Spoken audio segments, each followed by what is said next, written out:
All right, so these right here are 45, 45, 90 triangles. Because I see 45, I see 45. It also says it's a square, so I know that this is going to be a 45, 45, 90. This one is a 30, 60, 90, and a 30, 60, 90. So for these ones, I quickly use the ratio. The ratio is x, x root 2. And then they gave me the side, so this is 6, 6, 6 root 2. Don't forget that this is the other leg, and this is the hypotenuse. Same thing here. I do x, x root 2, but now the difference in this one is that they gave me the hypotenuse. The hypotenuse is 10. To go backwards, I divide by root 2.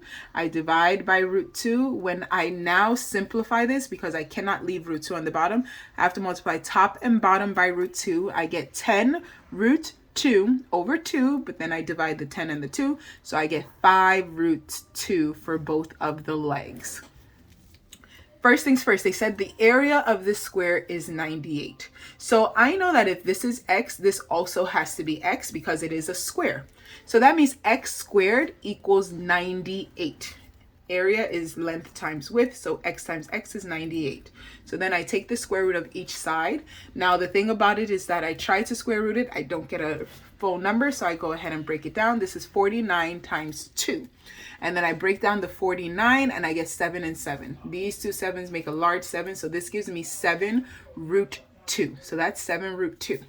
So that this is 7 root 2 because it's a square. And then because this is a 45, 45, 90, I do x root 2. And if I do x root 2, I know this is 7 root 2, this is 7 root 2, and this is 7 root 4. But the square root of 4 is 2, so this is 7 times 2, which is 14. So y is 14. Now this is a 30, 60, 90 triangle, so the ratio switches to x root 3, and then 2x. I look at which one I have. I have the 90s. Look at it right across. So my 2x is 24. If this is 24, this is 12. And if this is 12, this is 12 root 3. So I have my answers there. Again, this is a 30, 60, 90 triangle. So the ratio switches to x root 3, and then 2x.